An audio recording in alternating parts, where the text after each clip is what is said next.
Okay,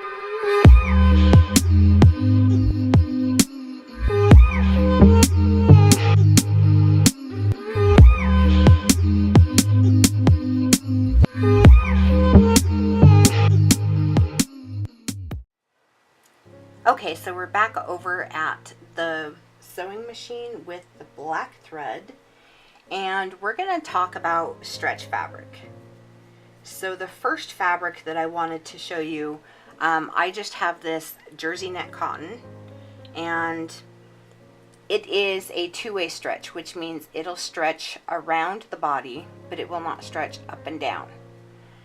So first things first, I want you to make sure that you have stretch needles in your machine, because if you don't, your machine will eat the side of this fabric. So if you don't have needles, we're going to go ahead and pause and let you go ahead and change them so we can get into it.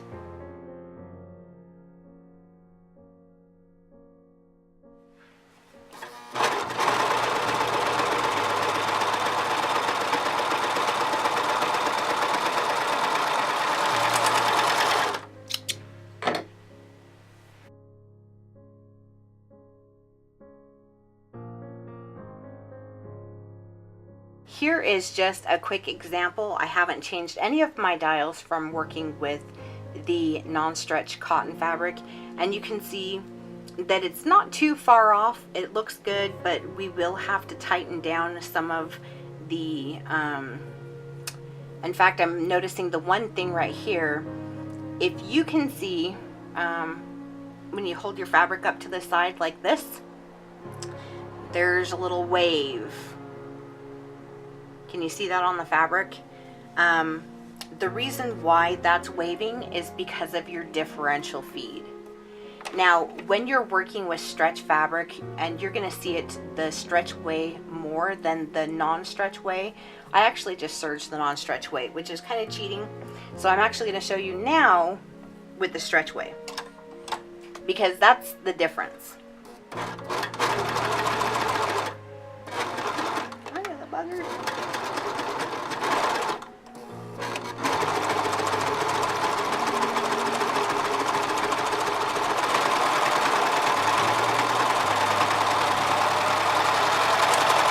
And again, I'm just holding my fabric down to the table. I'm not stretching it. I'm just putting my hand over the top of it for stability. Okay, so this is where your differential feed comes into play, and you can see it even more on stretchy fabric. You can see the side of that I just serged looks like the edge of a piece of lettuce or bacon. There is actually a stitch that you can do on a serger called the lettuce stitch, which is something I'll have to show you at a different time. But this one right here, this little curly Q thing, is because of your differential feed. Now what you're going to want to do, and this is more common with stretch fabrics, is you're going to want to increase your differential feed. And I'm actually going to do 2 clicks because of the severity of that ruffling, which we don't want. And I'm actually going to increase my stitch length by 1 click, so it's a little bit closer to the 4. And then I'm going to go ahead and look at the top of the stitching. You can see that there is a little bit of the threads poking up over the top of the edge of the fabric. So I am going to go ahead and adjust my upper looper tightened a little, and my lower looper tightened a little, and my lower looper tightened a little. And we'll go ahead and stitch this and see how it looks. Now you can see how I'm stitching my fabric. Back out here a little bit so you can get a better view. So I'm holding my hand, my left hand, just to kind of keep the fabric taut, and then what I'm doing is I'm holding this side of the fabric out and I'm keeping it taut too, but I'm not stretching it, I'm just holding it up.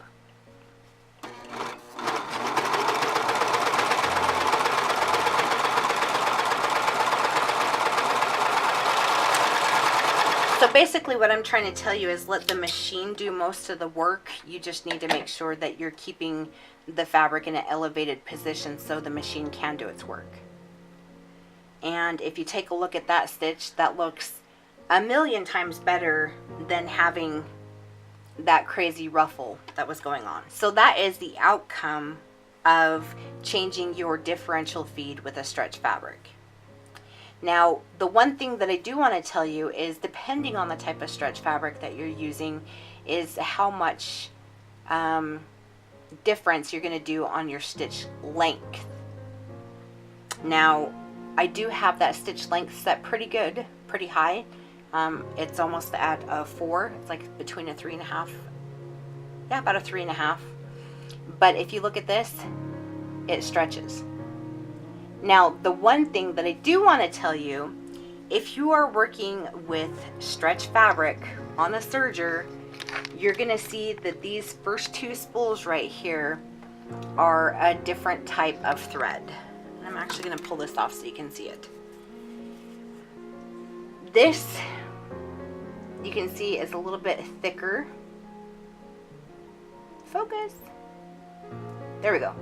You can see this thread is a little bit thicker, and this is actually called a maxi lock stretch thread. And you can buy this, I think I get mine mainly through Wax Sewing Supplies. They're probably about the same price as your normal serger thread, maybe a little bit more, but it is so worth it if you are sewing stretchy fabrics, because it has more fibers in it and it does stretch. Not too much, it's more of like an ease than a stretch, but it actually helps your fabric, so that way when you're working with stretchy fabrics, that when you stretch it out, it will bounce back into place. Another thing is you can run that through an iron. If, like, let's say how I just stretched this out, we're going to stretch it out to the max, and yeah, it is going to wave a little bit, but if you press that with an iron, it'll bounce back to where it was because of the stretch thread. Just a tip. So calibrating your thread with a knit is the same way as calibrating with a non-stretch fabric. So just remember that it is always, keep scraps of fabric next to your serger. In fact, underneath my table, I have like a little bin that I have a bunch of scraps of fabric. So if I'm working with something stretchy, I can just reach in there and grab some stretchy fabric and, do a couple of test stitches to make sure that my machine is set up where I need it. And obviously I've been doing this for a long time, so I've, kind of figured out these machines, and, this one's a little more temperamental than that one, and this one, my dials and everything are a little bit, like I have to calibrate them a little bit higher on this machine than I do on that machine, and you will find that is completely different. Whatever I'm doing on my machine right here might not be the same with yours, so definitely test yours out for yourself. Okay, so last but not least, we are going to try to sew with a 4-way stretch fabric. So we're still on the black threaded machine, and I have not changed any of my dials from using the blue fabric. We're just changing the type of fabric. So this is the 4-way stretch. So we're going to go ahead and do a test stitch. There shouldn't be too wild a difference between this fabric and that fabric, but you never know, so that's why I always say test.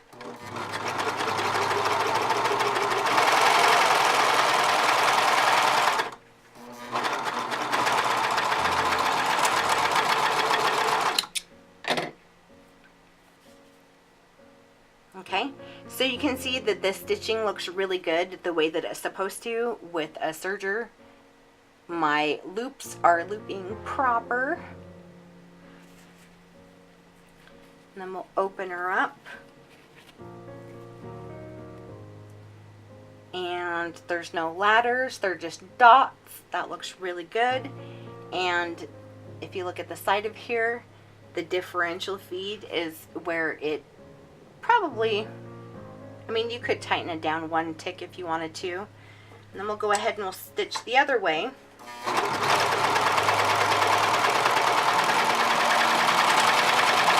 Usually with Lycra fabrics, it is a 4-way stretch, but sometimes you'll notice that the fabric will stretch more this way than it will this way. And that's just kind of the nature of the beast.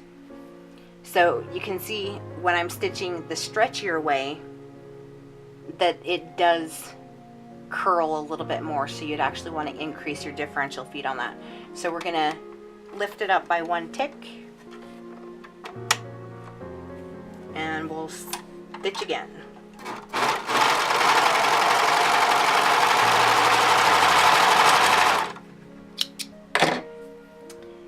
And that looks 10 times better.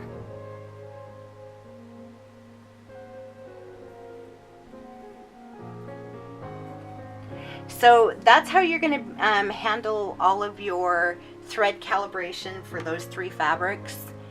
And if you have any questions, definitely let me know and I'll try to demonstrate them for you.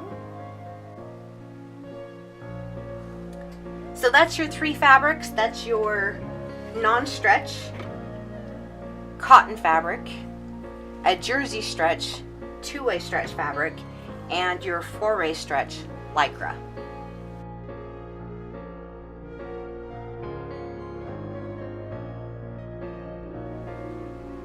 Okay, so we're going to go one more, and I'm actually going to show you something kind of fun.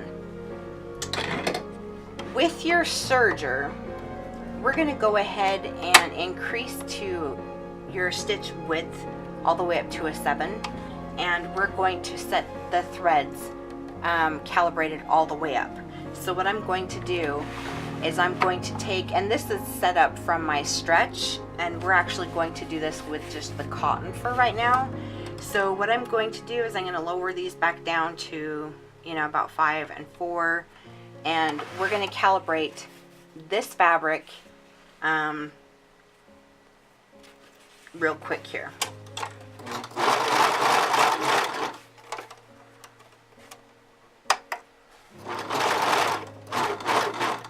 And usually I can calibrate my thread, and this is after you get to know your machine very well.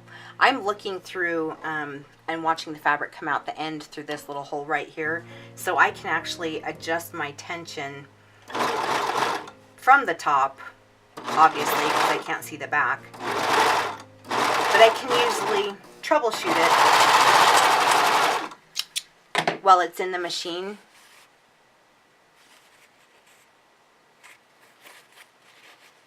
So that's calibrated really good, and that was really quick. So now I'm going to show you something fun. Now that we're calibrated all the way up to the thickest width, we're going to increase the stitch length all the way up to 4 and the differential feed all the way up to 2. So everything is increased all the way. Now what we're going to do, this is actually a ruffle stitch, believe it or not. And if you know your serger, this one is fun.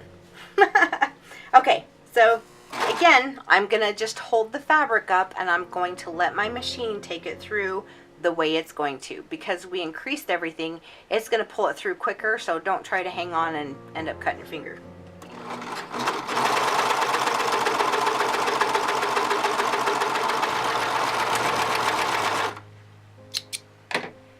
Okay, there you have it. It is a ruffle, kind-ish. I mean, I think it's more of like a loose gather. But here's where I'm going to show you the cool part. Is you have your threads right here. Now, if you're using the stretch threads, you'll be able to identify your needle 1 and needle 2 right off the bat, because there, as you can see right here, there are those 2 chunky threads right there that are sticking together.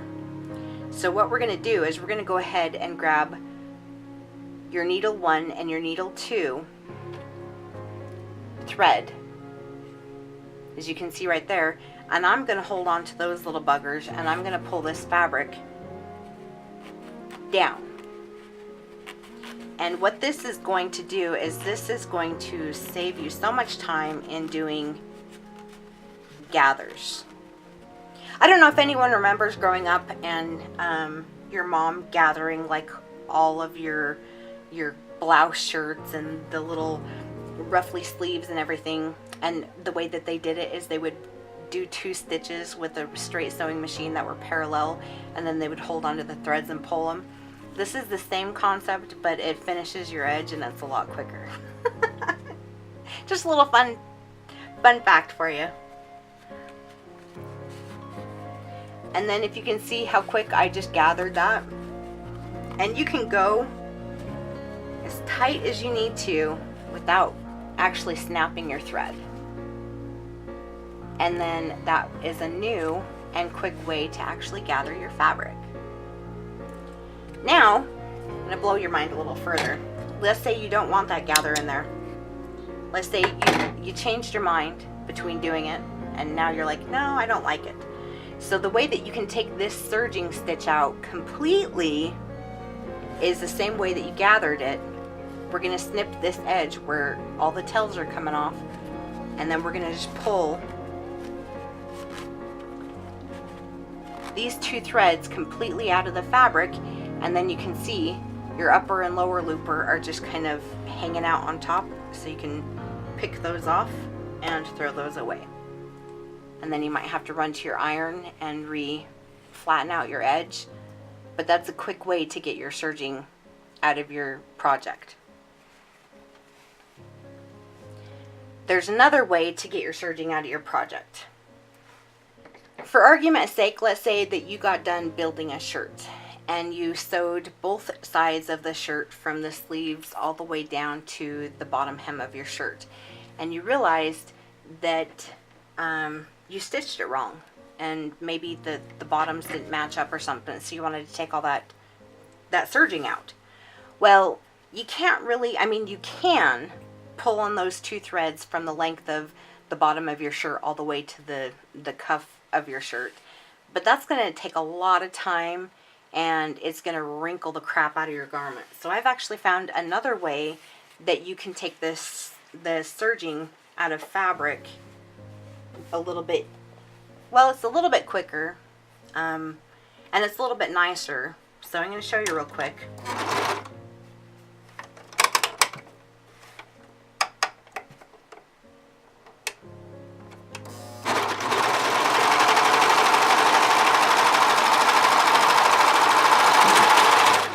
Okay, so I serged the whole side of my shirt. It doesn't match. I don't know how to get it out. Most people would just take and they'd cut this serging stitch off. Well, that's a bad idea, because if you think of it this way, let's say you did that mistake on the right hand side of your shirt and then you just ended up cutting the serging thing off and then repositioning it and putting it through the serger again. Even if you didn't chop any off or tried not to, you're probably not going to make it perfect enough where it's going to match the left hand side. Just speaking from speaking from horrible learning experiences, so you might end up with a shirt sleeve where your right sleeve is tighter than your left sleeve, and you wear it once and it's annoying, and then you end up just throwing the shirt away. So I'm going to show you how to avoid that. What you're going to want to do is pull these stitches out. Now, there's the way where you can, you know, pull your fabric apart at this edge. You can go ahead and sit there and snip and pull and snip and pull and snip and pull all the way down the side of your shirt. That takes a long time too. One of the ways that I've found that actually works really good is if you take the front of your serge, but only when your camera focuses. What you're going to do is you're going to take the front of your serge and you're going to take either a small pair of scissors, or these scissors are really good too because they have the fine point at the top of them. And what you're going to do is just through the threads itself, you'll see that I'm sticking my my little shear and I'm clipping through those threads. And you can actually clip through them pretty quick. And I'll show you with these other ones too. And you see how it just, I'm just doing it in between. It's right after the second needle up to the top. So just that little loop right there. I'm just gonna come in here and run my scissor. I'm resting my scissor against the fabric, and then I'm just gonna snip all the way up to the top. I've seen some people do this with a seam ripper, but I don't really trust that because you can gouge your fabric and then it kind of defeats the purpose.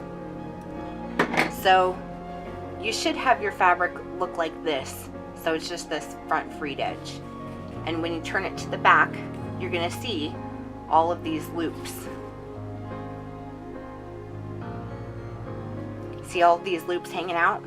What you're gonna do is you're gonna grab a hold of one of these loops that'll let you, and you're just gonna pull. And you see how quick that came out? This is your lower looper thread. We cut your upper looper thread. That's your lower looper thread. And then when you turn your fabric to the front, what's left is your first and your second needle. But the thing is your first and second needle will just drop right out because there's no upper and lower looper to hold it in place. I hope that makes sense. So then when you're done doing that, you can just take the side of your fingernail, or you could even use like the side of a razor blade, or a ruler or something, like a metal ruler or something, and drag it across the fabric, and that will get rid of all of those little scraps. And then you have a freed edge that you can reposition and serge again.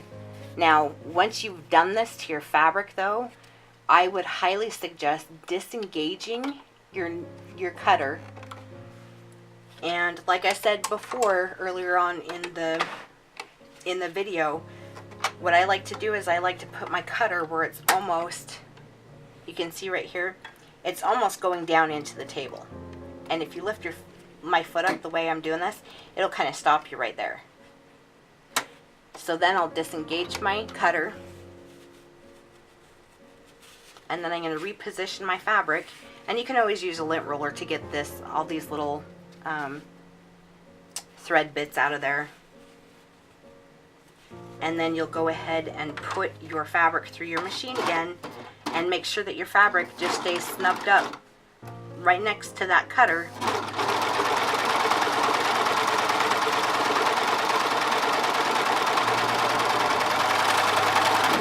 And that'll make sure that you're pretty much stitching in the same place that you were stitched in before, and you're not losing any of your seam allowance. And you can even see right here, if you look really closely to the right hand side, I didn't even hit the seam allowance in one area, so it actually let out just ever so slightly. But if you don't disengage your knife, if you have a different type of serger, you don't disengage your knife. You just want to be careful not to shave off any of the side of this, because that's where you're going to get the too tight on the right and too loose on the left. So there's a couple of fun tips for you.